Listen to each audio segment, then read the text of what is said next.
Hello guys, welcome back to another video of my YouTube channel MD Masoom IT. आज का video ये वाला जो है ये लास्ट वीडियो है क्लास 12th के लिए। ये 5 मार्क्स का क्वेश्चन का वीडियो है। बहुत सारे ऐसे इंपॉर्टेंट क्वेश्चन है जो कि एग्जाम में आने के चांसेस हैं।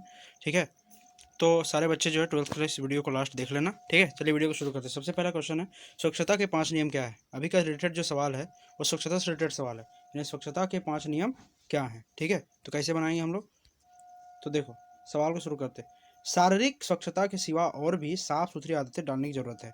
इनके अभाव से हम लोगों की दिलों में नफरत पैदा करते हैं जिनकी आदतें सुधरी हुई। बहुत सारे लोग ऐसे भी होते हैं जो लोग सुधरे हुए, जिनकी आदतें सुधरी हुई होती हैं, हम उनके दिलों में भी खराब आदतों से बुराई पैदा कर देते हैं। तो ये शारीरिक स्वच्छता के साथ साथ हमें अच्छा स्वच्छता भी ध्यान देना चाहिए। ठीक है ना। उसके बाद दूसरा है, हमारे आंखों का अभ्यास होना चाहिए कि वे गंदगी को देखकर खामोश ना रह सके। इसका अर्थ यह नहीं है कि गंदगी को देखकर हम वहां से खिसक जाएं, बल्कि ठीक है फौरन इस गंदगी से दूर करने का उपाय करें। ठीक है, मतलब जितना ज़रूरत हो सके हम फटाफट जो है, अगर अगर हमारे आंखों के सामने कुछ हो रहा है तो हम उसको देखें ना, मतलब उसको जो है हम लोग उसका विरोध करें, कुछ भी बुरा हुआ है तो। ठीक है, ये हुआ स्वच्छता का। तीसरा है, सुथरी आदतों वाला आदमी कभी बैठने की जगह को साफ किए बिना ना बैठेगा और जब उठेगा तब भी उसे साफ कर देगा। वह हर जगह कागज के टुकड़े या दूसरा कूड़ा करकट ना फेंकेगा, है ना, जहाँ तहाँ नहीं थूकेगा। दतौन का चीरन, ठीक है, बीड़ी के ठंड जली हुई दियासलाइयाँ, ठीक है, चाटे जहाँ नहीं फेंकेगा। इनके सबके लिए खास टोकरी या दूसरा बर्तन रखकर उसमें फेंकेगा। ठीक है। तो चौथा है, पानी के लिए बिना पखाने नहीं जाना चाहिए। ठीक है, पखाने से आकर हाथ पाँव को मलकर धोना चाहिए और पखाने का लोटा खास उसी जगह के लिए ना हो तो अच्छी तरह मलकर बांधना चाहिए। देखो बहुत सारे लोग अभी भी गांव में होते हैं कि शौचालय नहीं बने हुए, तो उन लोगों के लिए बताया गया उपाय। ठीक है ना। हालांकि ये तो बुरी बात है कि बाहर शौच करना, ये बहुत बहुत बुरी बात है, इससे बहुत सारी बीमारियां होती है। ठीक है, लेकिन यह बताया गया है। और हमें जो है स्वच्छता के अंदर आप इसको और बेहतर लिख सकते हैं कि अपने, जैसे कि शारीरिक स्वच्छता हो गया पहला, दूसरा मानसिक स्वच्छता है, तीसरा है बौद्धिक स्वच्छता, है ना। ये सब चीज़ें भी और आप ऐड कर सकते हैं पॉइंट में, जो भी और बेहतर होगा। ठीक है ना। फिर है, जहाँ तहाँ थूकने, मलमूत्र त्याग करने, कूड़ा करने से इकट्ठा होने की आदत हिंदुस्तान के गांव, शहर, तीर्थ क्षेत्र, रास्ते, नदी, तालाब, धर्मशाला, स्टेशन, रेल, जहाज वगैरह को कलता कलंकित कर डालती है। तो ये सभी स्वच्छता के 5 नियम जो है आपको बहुत ही अच्छे से पढ़ लेना है, बहुत ही अच्छे से बना लेना है। ठीक है, ज़्यादा बेहतर होगा आप अच्छे से पढ़ लें। तो पहला सवाल कंप्लीट होता है यहाँ पे। दूसरा सवाल है, पर्यटन के महत्व एवं प्रभाव को लिखिए। ठीक है, पर्यटन का क्या महत्व होता है और इसका क्या प्रभाव है उसको लिखना। ये पहले भी पूछा बना चुका हूँ, लेकिन फिर भी सीख लो। ठीक है, तो महत्व बात करते हैं। पर्यटन की वजह से हमें संस्कृतियों के बारे में जानने को मिलता है। यात्रा के समय कई स्थानीय लोगों के संग रूबरू होने का मौका मिलता है। पर्यटन के कारण लोगों में हिम्मत, रोमांच और मनोरंजन का संचार होता है। देखो इन सारे पॉइंट को पॉइंट नंबर 1 करके, है ना, जब तक फुल स्टॉप लगाओ, उसके बाद पॉइंट नंबर 2 करके, फिर उसके बाद पॉइंट नंबर 3 करके, पॉइंट नंबर 4 करके तुम लोग अगर लिखोगे तो और बेहतर है, बहुत ही अच्छा से हो जाएगा। ठीक है ना, और मस्त नंबर मिलेगा आपको। तो ये था। उसके बाद है, हाँ, मनोरंजन का संचार होता है। कहीं भी पर्यटन करने जाते हो तो आप नए स्थान पे जाते हो तो आपको बहुत ही बेहतर महसूस होता है, क्योंकि वहाँ के नए लोगों से आप मिलते हो। ठीक है ना, जिसके कारण आपको उस जगह के बारे में और उसकी संस्कृति, उसके पीछे के इतिहास के बारे में जानने का बहुत बहुत चीज़ें मिलती है। ठीक है ना। उसके बाद है, पर्यटन के कारण लोगों में, हाँ, उसके बाद है, और इनके विषय के ज्ञान अर्जित करते हैं। साथ ही साथ हम लोग उस जगह के बारे में ज्ञान अर्जित करते हैं, उस स्थल का, कि उसके पीछे का राज क्या था, कहानी क्या था। ठीक है ना। पर्यटन का प्रभाव, प्रभाव क्या है देखो, हाँ, बोलता है स्थानीय अर्थव्यवस्था को लाभ मिलता है, बल्कि यह उस विश्वास को भी संकेत है जिसके साथ दुनिया भर के नागरिक संसाधनों का लाभ उठाते हैं। यही कारण है कि पर्यटन में विकास का कोई भी अनुमान उस सापेक्ष प्रभाव का सूचक है। मतलब जितना भी आप चाहते हैं पर्यटन के प्रभावों को आप सोच भी नहीं सकते हैं। पर्यटन के प्रभाव में इतने कुछ देखने मिलते हैं। यहाँ पे तुमको आपको इनबाउंड पे मिलता है, आउटबाउंड पे मिलता है, मतलब देश के अंदर भी बहुत सारे पर्यटन के फायदे मिलते हैं, प्रभाव जो है, और देश के बाहर भी, यानी दूसरे देशों के लिए भी बहुत फायदेमंद होता है पर्यटन। ये सब चीज़ें यहाँ पे स्थानीय अर्थव्यवस्था को भी बहुत ही लाभ मिलता है। जैसे कि अब मान लीजिए कहीं जाते हैं गाँव में, है ना, लोकल इलाकों में, तो घूमते हैं, वहाँ पे आपको उन जगह के बारे में सीखने को मिलता है, तो आपको वहाँ से बहुत फ़ायदा मिलता है। ठीक है ना, कि क्या था। जैसे गाँव ग्रामीण इलाके में बहुत सारे ऐसी चीज़ें होती हैं जो कि छुपी हुई रहती हैं, जो आप राज खोलना आप चाहते हैं, तो पर्यटन के वहाँ पे घूमने में अच्छा लगता है, प्लस उसका सीनरी भी अच्छा होता है। ठीक है। उसके बाद अगला सवाल है कि सुरक्षा खतरों के 2 उदाहरण दीजिए। ये 2 मार्क्स वाला में यहाँ पे आ गया है। ठीक है, तो इसको भी देख ही लो। तो सुरक्षा खतरों के 2 उदाहरण, पहला, काम के कपड़े साफ और अच्छी स्थिति से रखें। अपने घर के कपड़े धोने के साथ दूषित कूड़े काड़े मतलब कि ना मिलाएं। ठीक है। मतलब कि जब भी आप सुरक्षा खतरों के दो उदाहरण सुरक्षा भी और खतरा भी, ठीक है। काम के कपड़े साफ और अच्छी स्थिति में रखिए। अपने घर के कपड़े धोने के साथ दूषित कपड़े ना मिलाएं, मतलब जब आप सही कपड़े धोते हैं तो उनको ना मिलाया जाए, ठीक है। अब देखो ये 5 मार्क्स का बेहतरीन सवाल है जो कि आपको लिखना है। यहाँ पे पॉइंट बाय पॉइंट करके यहाँ पे लिखा गया है, ठीक है। जल्दी के कारण ऐसा लिखा है, जैसे पॉइंट नंबर 1 यहाँ पे है, पॉइंट नंबर 2 आपका यहाँ पे है, पॉइंट नंबर 3 ये देखो यहाँ पे है, ये 4 है, ठीक है। साथ ही साथ यहाँ पे पॉइंट नंबर 5 आपको इसको सीधा सीधा लिख लेना, ठीक है ना। और इसका जो पीडीएफ है आपको टेलीग्राम चैनल में मिल जाएगा, क्लास 12th वाला टूरिज्म होटल। जो अभी तक ज्वाइन नहीं किया ज्वाइन कर लो, ठीक है, अच्छा रहेगा। और वीडियो को शेयर कर देना। हम अपने कार्यस्थल को सुरक्षा में सुधार कैसे कर सकते हैं? जब भी आप कहीं पे वर्क स्पेस पे जाते हैं, ऑफिस में जैसे मान लीजिए कहीं भी जाते हैं, या फिर आप कैसे कोई भी जगह पे काम करने जाते हैं, तो उसकी सुरक्षा में सुधार को कैसे कर सकते हैं, इसी के बारे में डिस्कस करना है। सबसे पहला आंसर है, देखो यहाँ पे बढ़िया समझना। हम अपने कार्यस्थल को सुरक्षा में सुधार निम्नलिखित तरीकों से कर सकते हैं। पहला, सूखी और साफ, क्या लिखा है, पर्चा सबूत फर्श, ठीक है। हमेशा सूखा और मतलब कि साफ होना चाहिए। जो सबूत जो है हमारा ज़मीन जो है उस जगह पे जहाँ पे हम काम करते हैं वो सूखा होना चाहिए, गीला नहीं होना, जिसके कारण फिसलने का डर होता है, गिरने का डर। असंगठित और गड़बड़, ठीक है ना। दूसरा है असंगठित और गड़बड़ ना होना चाहिए। कार्यस्थल में कीटाणुनाशकों का उपयोग करके, है ना, हम लोग क्या कर सकते हैं, मतलब कि कीटाणुनाशक का उपयोग करके हम लोग उसको बचा सकते हैं। फ्लू से लड़ने के लिए जर्म कंट्रोल, है ना, जर्म कंट्रोल वगैरह जैसे हैंड सैनिटाइजर ये सब वगैरह, है ना, हरे और साफ, सुरक्षित और मजबूत हैं, ठीक है। उसके बाद सही अपशिष्ट निपटान योजना के साथ साथ कहीं पे कचरा अनपथार नहीं फेंकना है, डस्टबिन में ही डालना है ना।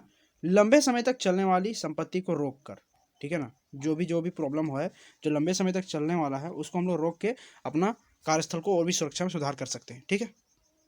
अब ये इंपॉर्टेंट सवाल है, संचार कौशल को परिभाषित कीजिए। देखो यहाँ पे, ठीक है, संचार कौशल को परिभाषित कीजिए। तो इसको क्या कहेंगे, यह व्यक्तियों और समूहों के बीच समान रूप से अपनाए गए विकास का एक प्रभावी साधन है और संचार कौशल होने से पहले से नियोजित लक्ष्यों की प्राप्त होगा। फिर लिखा है, उन लक्ष्यों के बारे में स्पष्ट मापदंडों के साथ एक दृष्टि प्रदान करेगा और एक उपयुक्त, ठीक है, वातावरण में इनके लिए एक अच्छी तैयार प्राप्त करेगा। सीधा बात है कि संचार कौशल से आपको क्या फ़ायदा मिलता है, लोगों से बातें करने का तरीका सीखते हैं आप, है ना, किस तरह से वो बात करते हैं, आपकी बातों को किस तरह समझते हैं। जैसे मैं आपसे अगर बात कर रहा हूँ अभी, है ना, वीडियो में बना रहा हूँ, तो उसमें मेरे भी समझाने का अलग अलग ढंग है, नज़रिया, तरीका है ना। तो इसको हम लोग संचार कौशल के अंदर के मान सकते हैं, ठीक है ना। जो भी है अपना लैंग्वेज ज़्यादा बेहतर से लिखना और अच्छा लगेगा, मार्क्स भी मिलेगा, ठीक है ना।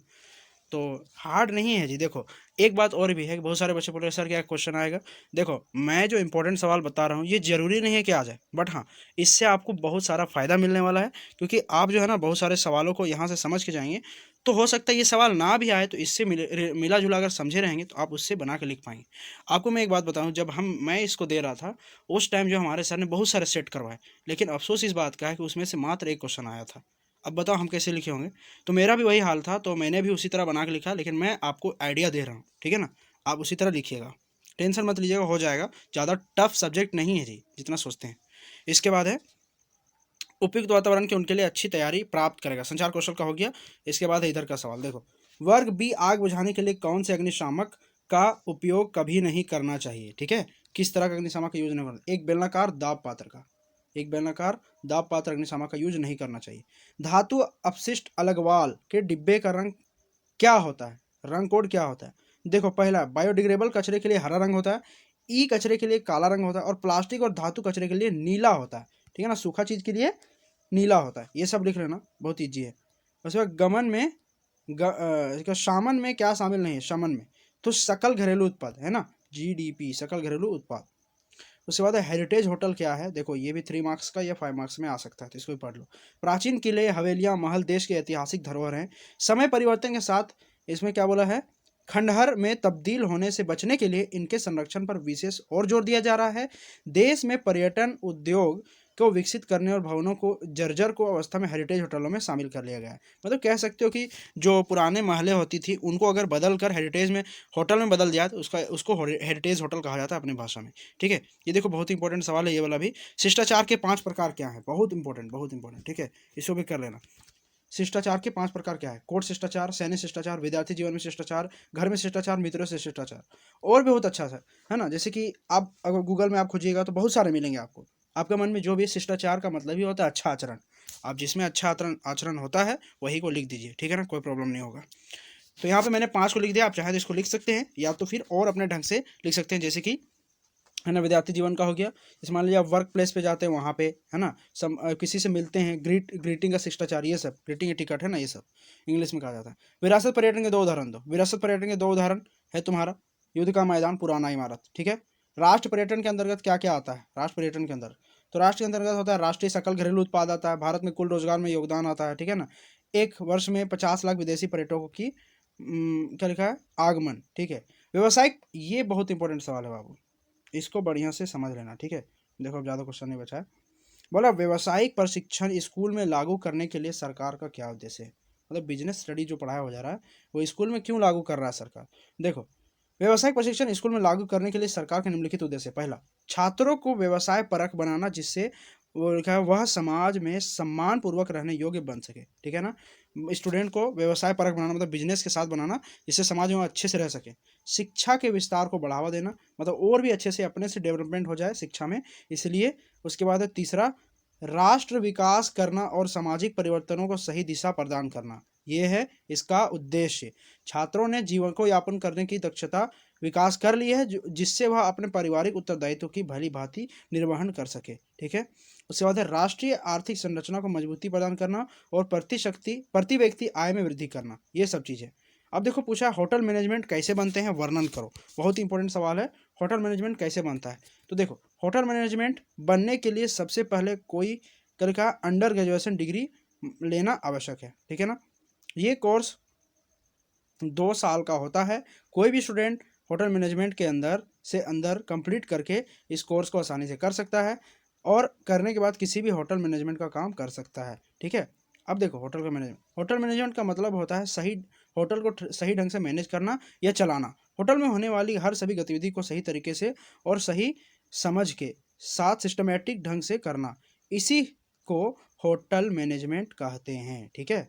देखो होटल के काम कई भागों में बटे हुए, जैसे सेल्स एंड मार्केटिंग में, फूड एंड बेवरेज सर्विसेज में, फ्रंट ऑफिस में, अकाउंटिंग हाउस कीपिंग में, फूड प्रोडक्शंस में, और जैसे किचन में होटल मैनेजमेंट के काम बटे होते हैं, ठीक है। ये तो मैं बता चुका हूँ, ये फिर से रिपीट हो गया था। तो आई होप वीडियो पसंद आया होगा, तो लाइक कर देना और चैनल को सब्सक्राइब कर देना। ये वाला मैं डाल दे रहा हूँ PDF, ठीक है, जाके देख लेना तुम लोग, ठीक है। चलिए मिलते हैं, बाय।